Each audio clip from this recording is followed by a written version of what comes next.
I'm Jeremy from the Idle Red Hands. And I'm Lyle from the Idle Red Hands. And today we're going to do an unboxing of a new Kickstarter that just shipped, Massive Darkness. This game was published by CMON, the Cool Mini or Not company, and designed by Guillotine Games. So let's take a look and see what we got. All right, so here we have it. Massive Darkness. So this is the new Kickstarter. And It's as we massive said, box. A massive box. Yeah, it's a thick, heavy box. So this is published by CMON, and Guillotine Games is the designer. Did they not run that name by somebody? Seamon? I don't know. Well, yeah. I've heard that's what the cool kids are saying on the internet. Yeah. So a lot of people are still saying Cool Mini or Not, but yeah. Okay. CMON. But so the thing that I liked about this game, and this is the same company, the same design company that is doing the Zombicide series, so the Zombicide Dark Plague, and also the same illustrators and designers. So this designer, so Edouard Gouton, is one of the head designers that did a lot of work for Rackham and their Confrontation series. So That's a nice yeah, I really love his take on fantasy. It's got a really nice, real nice style to it. So this is a game that they just released. And different, it's cooperative in the same way that the Zombicide games are, but it's modeled more on a video game mechanic. So what you're doing is you're running into a dungeon, and you've got basically 6 pillars that you have to take down that kind of ends that level or ends that encounter. And each of the boss characters, the monsters that you face, are surrounded by creeps, which is kind of something that came from the MOBA gaming. So before you can touch any bosses, you have to kill all the smaller minions. Okay. So there's a boss monster, and then they have smaller characters. And this is a very kind of time limited get in and get out. And if you don't get out before the whole thing collapses on you, you fail. And so kind of a cooperative dungeon crawler, but with a more urgent kind of pressing mechanic that really forces you to attack really hard, kill everything small, so you can take down the big bosses, get the treasure, and then get out before the roof collapses. Okay. Yeah. So so it's so just out on Kickstarter, and let's take a look at the back if we can lift this bad boy up. So again, a lot of minis inside. 75 in just the base set, and of course, because they always release expansions and more different scenarios, there's a lot of different characters that will be included. So these are the 6 starting heroes. So your basic fantasy classes, the wizard, fighter. And the game is from 1 to 6 players. Oh yeah, 1 to 6, right. So if you don't have any friends, you're right. Yeah, and I don't think anyone, so that means nobody is forced to play the bad guys. There's basically an AI or a mechanic that runs how they move. Ages 14 and up. That's wow. Yeah, you have to. Is it because the game is so complicated, or is it something very I don't French? think. There's nothing very salacious. Yeah, I don't think unless you really are turned on by zombies and spiders. I don't think there's anything very. Yeah, that's interesting. So maybe it is the mechanic of the game. It's a little more complicated. So they're not going to say it's very kid friendly. And the premise is they've driven the darkness or the bad races, I guess. But they've come back.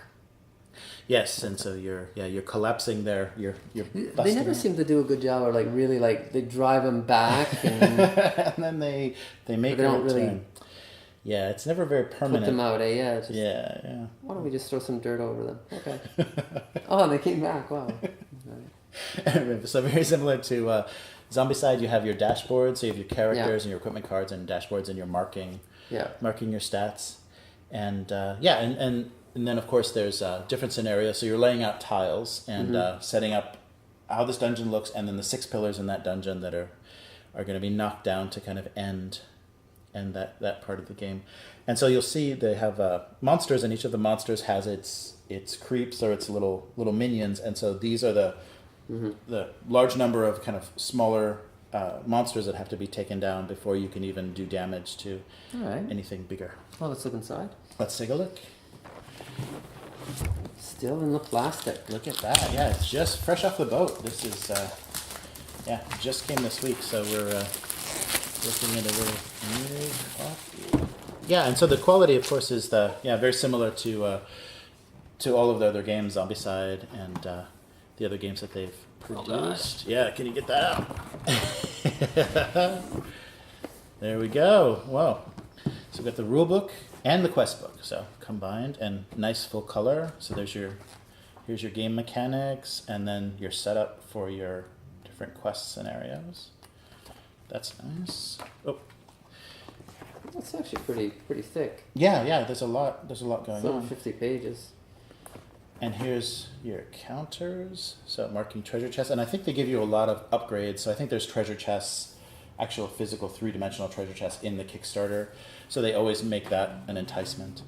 And here is the 75 miniatures. Yeah, so this is usually how they present everything. That reminds me of the Dark Imperium. Right, yeah. They separate package it to make sure you're really going to get those miniatures. Wow, okay. Yeah, so these guys are always on these vacuum form trays. So I'm not sure, it's not 100% practical, because putting these back is like solving the world's worst jigsaw puzzle, but they present everything this way, so everything comes very safely in the box, and everything arrives very safely. Nothing's broken, nothing's bent, because they're all individually protected. So here's all your creeps. You got lots of dwarves and elves and orcs, and really nice design. The detail is, it's board game quality. It's not, wargaming quality, but they're nice. Nice. Nice looking miniatures. Yeah, really Put nice. your character together. Yeah. So I'll just put this person here. Looks. So you can see the Druidish. quality of that. Gentlemen. Yeah. So it's nice detail. It's not amazing, but it's definitely The characters high-end. are. Yeah, they always cast the player characters in the a different color plastic. So always the bad guys and the good guys always have a. So if they don't get painted, you can at least identify very easily who the player character is. A little bent, the swords. Yeah, Like yeah. you said, board game quality, maybe not miniature game quality, Right. but still a lot of detail. Certainly, if somebody liked to paint, worth doing. Yeah, they're definitely worth painting. Yeah, and it's a nice adaptation of the illustration design. So it has a real nice feel to that old kind of Rackham style. So you feel that kind of French fantasy style on these. And so then each player can choose a color, so it's easy to spot your player on the board. Oh, and then the pegs that they would use for that. Yeah. So yeah, everything in. So we've got a lot of bosses, and then your 6 characters, and then we've even got one more tray of even more horrible. Oh, and these are bigger. the main bosses. Right. Oh, I think these are actually the roaming monsters. Oh, the roaming monsters. Okay. So you have a mechanic where there's people that you're attacking that are going to be set up in specific areas, and then there's random roaming. Yeah. So people wouldn't be surprised to learn that this is called a giant spider. Oh, I like that. Do you think they could trademark that? So they've got mobs. Mm-hmm. So for example, like Goblin Warrior. So I think we saw it in the top tray. Yes. Agents, like a dwarf agent. Yes. I guess dwarves are bad here. Yeah, there's some bad dwarves, some chaosy gray dwarf. Then we have types. Guardians. So it says the Goblin Warrior? I don't know. No. Yeah, so I think, in the base game, I think it's, just basically goblins, dwarves, and There's orcs and ogres. oh, yeah, there's some we have some bigger characters here. Wow, let's try to make a lot of noise. Yeah, so really nice. So here's a quick look at the players. And you would find different cards like the monster cards as well as magic weapons. Right, yeah, all your treasure cards. Events, treasure. Nice. And, of course, the big tiles. Well, this is where the weight came from. I think that's here's where the monsters are. Oh, there we go. Yeah. Great. So Massive Darkness. So you got Dwarf Warrior. They look a little bit bad. And like a lot of the Dungeon Crawler board games, custom dice. So you've got different markings on the dice, so defense and attack and hits. So I think you've got ranged weapons, you've got spell attacks, and you've got defense, and you've also got blanks when you fail. And I think that's for kind of recording the status of the campaign. Yeah. So as you kind of Like a character sheet? Right, like a character sheet. So as you're upgrading or as you're doing the campaign, you can keep track of where you are. Yeah, so it's a big pad of the. Wow. Where are the characters? So there should be. The character cards. Maybe in here. There. Yeah, I think so. Because you would put your character card here, and you can we open it and just give an example. Yeah, I think we've got these guys right here. Yeah, I think. And then some of the smaller. I'm going to look one. So this definitely has equipment, so we'll open that. Yeah, here we go. So there's a Whisper, looking like your rogue, and your dwarf. Do they good dwarves? Yeah, there's a good dwarf. Siegfried the good dwarf. What does he have for? Okay, so to give you an example, we can give him a mace and leather armor. Is that the dwarf? Mm-hmm. That's the dwarf. So yeah, level 1. And his mini.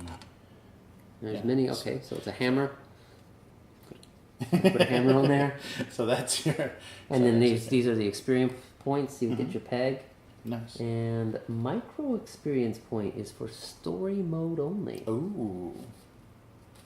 Wow. So that must unlock possibly So interacting with events or interacting with additional. So we've got this person, and then we would then pick a class for your hero. Oh yeah. So right now, he's just a dwarf. So he's got a skill. He's got 2 skills, and they recommend his class to be Pit Fighter Berserker. But of course, you can make him a Battle Wizard. Only because that was on the top. That's good. So we would just flip through these. So each of the classes. Pit Fighter Berserker. There we go. Yeah, Now just to check, people might be. So it's a little pad. Yes, all of these are Pit Fighter Berserkers. Yes. So everybody can play a Pit Fighter. It can be an entire party of Pit Fighter Berserkers. I would imagine so. But they say obviously this is the way you maximize it. So this is how you would start. Right. What would be some other classes? You're probably wondering. Well, we have a Battle Wizard. A Paladin of Fury. Ooh.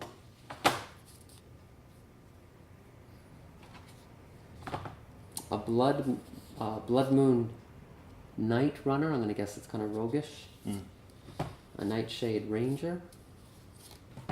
And a Shadow Barbarian. In case you missed the name Massive Darkness. A lot of shadow. Kind of feel a little disappointed. There's no reference to night here. They could have been gray, dusky night pit fighter. Yeah. So each of the named characters has abilities, and then they recommend a class. But I guess you can choose any class depending on what you like to play. Yeah, so it makes sense. So Siegfried, his special skill is Revenge. When Siegfried takes 1 or more wounds from an enemy attack, you may inflict 1 wound to the attacker. So that makes a lot of sense why he would be a Pit Fighter Berserker. Right, and that would make a Shadow mode skill is attack +1. So can we just have a little contrast? Can we have another character? Oh, sure. Here is an elf ranger looking type. Yeah, so I'm going to guess Nightshade Ranger. Yeah, recommended class, Nightshade Ranger. Sybil. So she's got multiple personalities. Yeah, she does. Does people even remember Sybil? I don't know. Her shadow mode skill is attack +2. Special skill, Eagle-Eyed. Attack may reroll blank results 1 additional time. Okay. And then you get that. So it's a nice. Kind of feels a little deluxe. Yeah, definitely. And I think the mechanic. I think that shadow mode. I do believe light is a mechanic in the game. So you can only use shadow mode when you're actually in. When you're in. So there's light in certain tiles, and then the so shadow mode is used in the shadows. Right. Yeah, you have to be in the shadows, and maybe not able to be spotted by monsters that might interfere with their AI. So that is, the namesake of the game, the massive darkness that you're taking advantage of. And the classes themselves have things like shadow mode defense. So they do get the the different characters get a special ability, but also the classes Right. or something. Yeah, so you're probably going to have to go into light for your treasure. I'm sure every one of these rooms is where you're going to have to confront something, and you're going to probably lose those shadow advantages, those bonuses. And you see that the characters level up 1, 2, 3, 4, 5, and then they get different abilities, of course, as they level up. Nice. Yeah, so very similar to the kind of skill trees in RPGs or video games. Yeah, so I think that it's interesting. This game has a lot of this is influenced. A lot of this design is influenced by the kind of current fantasy gameplay and kind of imitating a lot of those styles. Now you did describe like there doesn't seem to be a lot of tiles. So yeah, what are they calling? They're on the inventory. There's about 9 of these. 8 or 9. 9. Yeah, 9 of these. Double-sided. Double-sided. Yeah, but obviously you're not going to flip it mid-game. Yes. But the way you described it, if it's like a very intense, short burst, that makes sense that you could have a smaller playing field. Right. Yeah, I think. So. Yeah, I think the configuration is pretty tiny. I don't think you're putting all 9 tiles out for any of the. No, sure. Yeah. And then here we have little tokens that include like treasure chests. And these are the pillars. Oh, and these are the pillars that Jeremy talked about. Right. And lots of hearts. So I'm going to guess health. Yes. And then some very nice. Oh, kind of treasure. Deluxe, or cave mouth. Oh, right. Yeah, it looks like some. Yeah, maybe that's a spawn. And the exit. I guess that's where where we're headed. Nice. Yeah. And of course, because this was a Kickstarter, they replaced both the treasure chest tokens and the columns with physical 3-dimensional items as the Kickstarter exclusive deluxe item. So we'll get some video of those and show you what those look like. As we've opened everything. So we'll take a look at some of these big bads. Wow. Yeah. So there's some nice. Yeesh. Yeah. What is it? Whoa. It's like reminds me of like that Sinbad. Yeah, snake body, multi-armed. Yeah. Every hand holding a sword.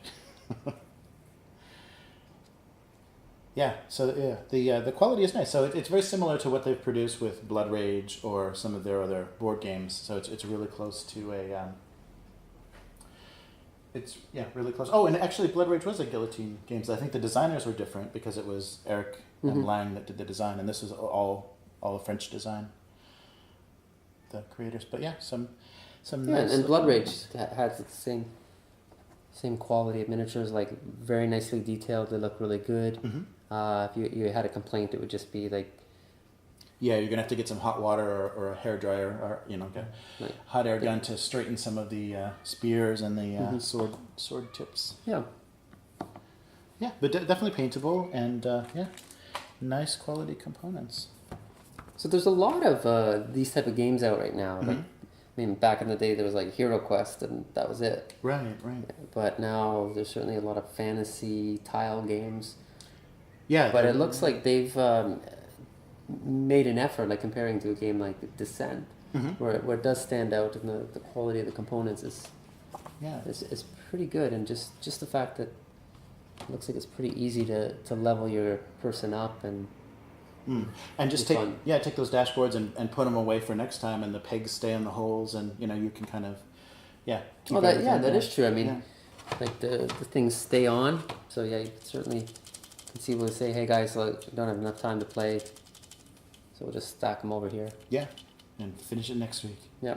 Yeah, and an interesting thing that they did, because this is a fantasy setting and their zombie side, Black Plague, is a fantasy setting, they've made all of these player characters compatible with that game as well, so you can move these characters into that game and play them. So that's kind of freshening that game a little bit by giving you the new player characters from this game in that universe. So basically, kind of in the same universe but a different game system. Oh, that's neat. So you've got your starting equipment, and then you've got your treasure 1. So 1, and then so it doesn't get too imbalanced. It kind of focuses it. Treasure 2. No, what would be treasure 2? A shadow orb. Wow, Shadow is their word of the day. It's massive, the darkness. Massive darkness. Wow. Yeah, so this is Massive Darkness. It's a nice looking game and kind of a new mechanic, very interesting, kind of maybe quicker play, more do as much damage as possible. I do like solo play games. Like, hey, you can't always get out. You can't always have friends. Yeah, and got to cater to the shut-ins. Yeah. Right.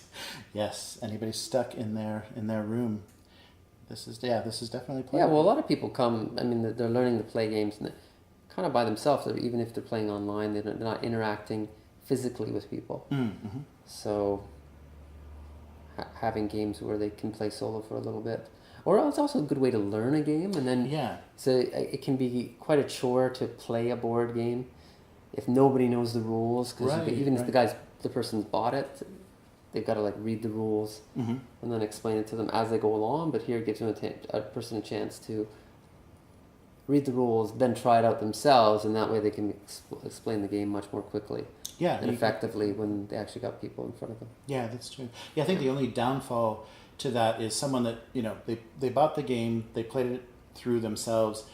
They might be, I don't know what the term is, but, just directing. They're kind of a director. No, you do this and you do this, and you're the fighter. So I've got a name for it after our director. But no, it'd be I think, that's a good term, like directing. I guess you got to be, that's with any game. Yeah, no, that's true. The person that knows it better is going to say, no, don't do that. Yeah, this is the best way to play the game. Yeah, I think that's a problem with a lot of cooperative games, because you're all cooperating. So, I mean, they want to win together as a team. But they want to make sure that they don't have any weak links. So the way to eliminate the weak links is just basically tell everybody to play at their standard. Yeah, right. So that can ruin a game. Yeah, that's true. Yeah, because if as much as if you're playing a competitive game where the more experienced player just trounces over everybody, so you really need to be. I think when you're introducing a game, I mean that should be your focus, is introducing the game, not necessarily winning the game. That's true. Whether or not it's a competitive or a cooperative game. That's a really good point, because people don't think about, they want to get their game on the table and they want to crush everybody. Yeah, I guess the point would be you want to get the game on the table a second time. Yeah, right. That's true. Anybody can get a game on the table the first time. Instead of the universal rule, you always should have fun or something. Or, the most important rule is to have fun. I think that we should change that. The most important rule is you want to play it a second time. Yeah. You don't want to spoil it. And that could be for RPGs. It could be for Massive Darkness or any game. Is when you play it the first time, you want to play it a second time. Yeah, that's a good point. Yeah. No, but this looks definitely. We need to get this on the table and play it. So you play a couple solo games, and then you can teach me. All right, and I'll have the deluxe pillars and all the expansions and everything, and we'll. I like what you've described. We're going after the pillars. I like how they've handled the boss mechanic. Seems like there's been some successful video game to board game conversions, or if not a direct, like for example XCOM. Yeah, right. Or something that's capturing the spirit. Yeah, that's certainly more successful than video games to movies. That's true. Yeah, I think that's true. I think those mechanics, and especially as people's tastes are changing to adapt some of those to board games, I think it's nice, because then you can have a social experience and a similar kind of gameplay. Yeah, that's good. Hold on, that's not all. There's more. So you got this as a Kickstarter. Right. So obviously there's a lot of stretch goals and a lot of included expansions. Yeah, so for I guess their Lightbringer pledge, their basic level pledge, which I think they only had one level besides retail, they give you these 3 expansions, your deluxe columns or pillars and treasure chests, and I'm not sure if it's going to fit on. Twice the miniatures. So if 75 miniatures wasn't enough, they more than double that with all of these. Is this the same miniatures from the main game? No, it includes additional. I think it's additional enemies and then as well as errata cards. Yeah, that was nice too. Yeah, but actually printed out. Yeah. Yes. Yeah, so they don't just tell you what they did wrong; they actually fixed it.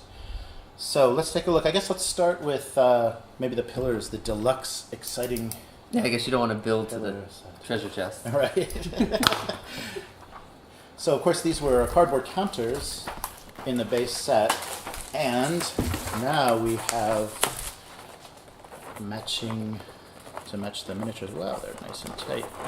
Matching the miniatures. Little treasure chest and little pillar as well. Yeah, so the same quality. So just to remind people. Oh, right. Yeah, that's gonna So this is what if you buy the main game in the stores. Mm-hmm. So the Kickstarter is over. This is what you get. You get these treasure chests and your pillars. Right. But the lucky Kickstarter supporters get those. And you say this is pretty common. Well, it's pretty common for Kickstarter, but also this company produces a lot of games. Right. And then throws it up on Kickstarter first, so people can get on these. Yeah, they really do. A lot of the games themselves, I think they use Kickstarter to see how deluxe they are actually going to make the game, because the base game always has a kind of modest level, and then some stuff will be Kickstarter exclusive, but I think if it does really well, then they even bring these to retail. Mm-hmm. So, yeah. So that's all your little chests you've got. Yeah, there's, I guess, 2 types of chests, and... yeah, there's 2 lots types of of chests with right. on the tokens. Let me hack into this. There we go. So, whoa, there we are. They're similar. Yeah, it's the same plastic as the miniatures themselves, and nice detail. Oh, let's see here. Yeah. Okay. So nice wooden chest and pillars. Yeah, great. Yeah, so 6 of those. And Here's the Lightbringer pack. yes. So Yeah, so this wasn't an expansion. This was just something if you got like at the. Right. Yeah. This. So this Oh, was it's a new. You get a couple new quests. right. All right. Yeah. So they give you. There's tiles and miniatures in here. Yeah. So here's the miniatures, and then you get some more tiles. Now there wasn't a lot of tiles in the main game. Oh. Hello. Oh, right. You get a bone crusher. Yeah. You get 6. That's. And Yeah, there's so 9 in the main game and right, 6 in right. here. Yeah. And you get some more. Yeah. So these are cards for the monsters and the bad guys. in there. Artifact. Wow. Bone crusher. Nice. Cauldron, an artifact, and the bone crusher is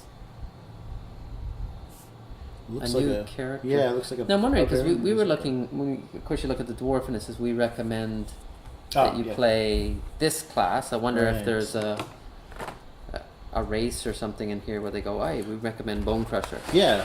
or if you see that somewhere else. Oh, look Right, at that! right. Yeah, I think, if I'm not mistaken, yeah, this might be one of those. Ogre brute, Oni. Hey. Nice. Yeah. Were so- bear, were tiger, were wolf. Oh, that's pretty cool. Lots of interesting monsters in this expansion, and then you get like little Ned. Yes, their biggest player character miniature. Miriam. Right.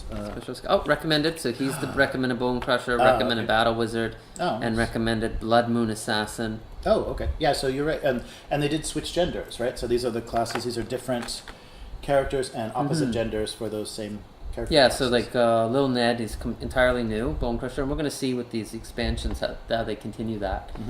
So he gets that, but then we get these characters who, in the main box, would be the different gender. Right. So you can see whether or not it gives you more options on what to play or how to play.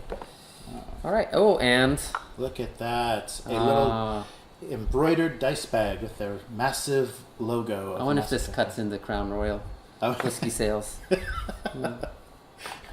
What's the point when they give you I love the- on like Facebook when it goes, has anybody used the Crown Royal bag for your dice? Yeah, I think I might have heard of that. Actually, I have so many Crown Royal bags. All right, so here's These look, I gotta admit, these look absolutely fantastic. I just wanna, this two-headed monster.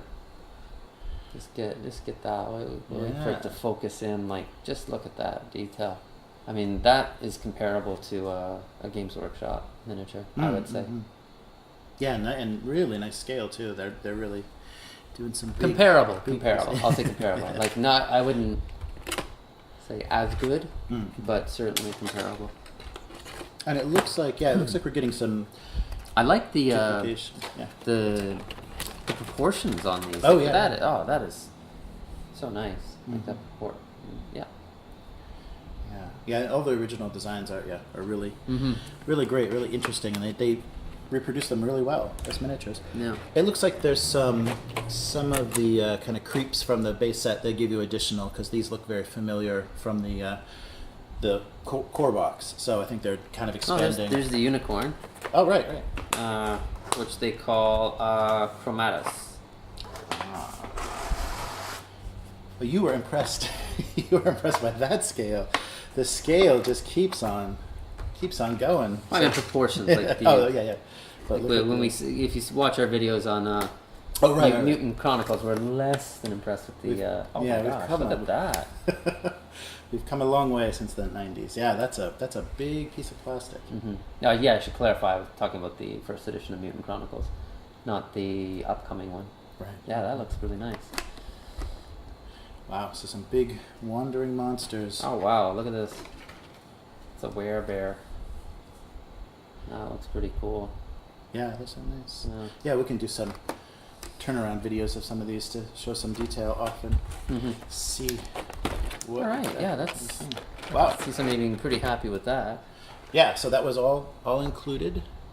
And let's see what else. So that was, so that's the Lightbringer. That's a Lightbringer pack. So that was everybody that did the base pledge had that added. Cool. And plus. And then you've got these. I'm just gonna move this over here. Sure. I'll bring out all of them, like because just a contrast. Because you got these two, and these are the hero and monster set, and then this is an enemy box, and kind of threw me off because I call them the troglodytes, but you don't actually see any troglodytes because the Right. primitive humans are troglodytes. I guess they're just.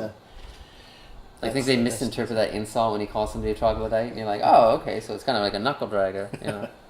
You're uncouth. So I'll just I'll open the enemy box. All right. Open the other ones. Sure.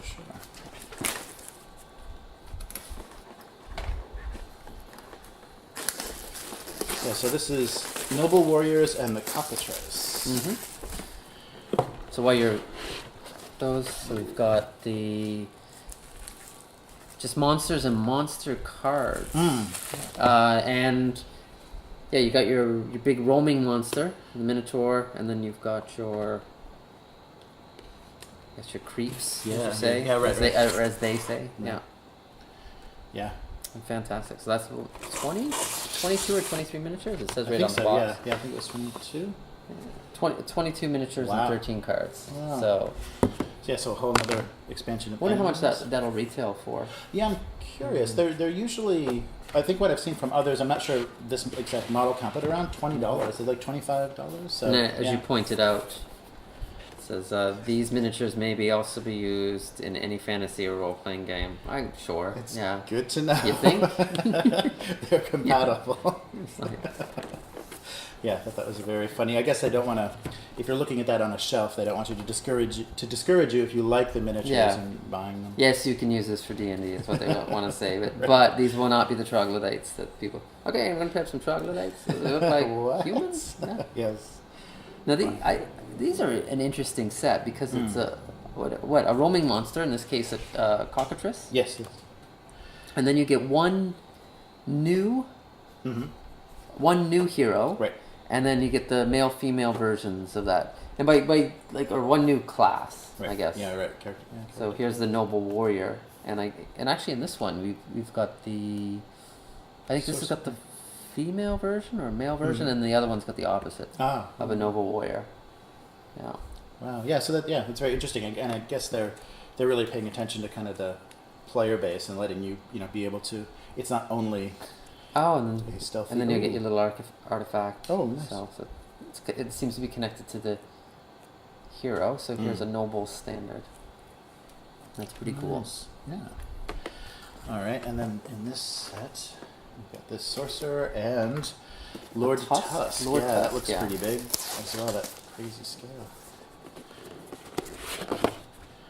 Yeah. So there's the sorcerer player sheet, more cards, and Lord Tusk and the sorcerers. Oh yeah, and then a gender swap on The Night Runner or something like Right, that. right. You get, what is he? Blood Moon Night Runner. yes. Wow, I remember that. And then of course you've got Sarah, the female noble warrior, who was the focus of this pack. Right. And this gave you a gender swap on the Pit Fighter Berserker. You get Zoe.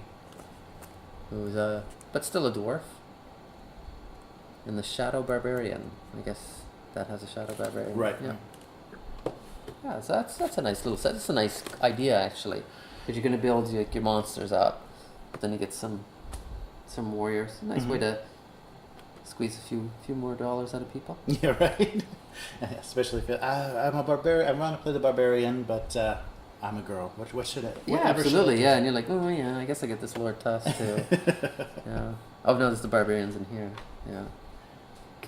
And of course, very scantily clad, as you would be. But if Zoe's more sensibly dressed. Wow. Yeah. So that's the 3 expansions and the huge bonus pack. So that's a lot.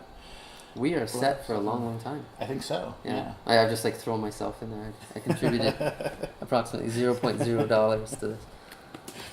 Are you gonna play? I have to play with somebody. Yes. Yeah. Wow.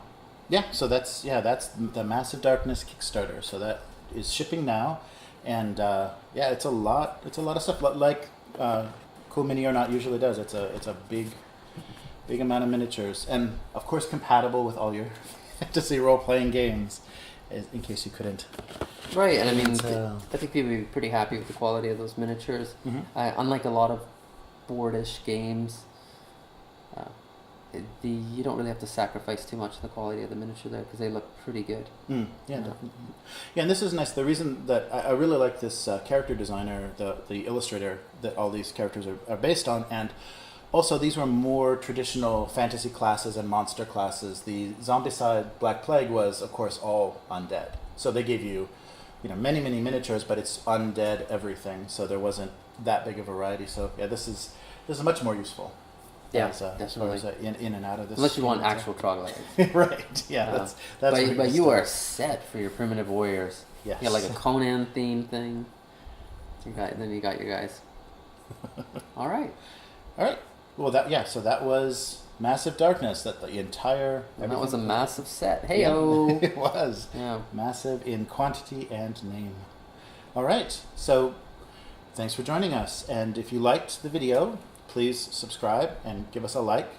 And we'll see you in the comments. Let us know if you pledged this Kickstarter and what you thought. All right. Goodbye. Bye.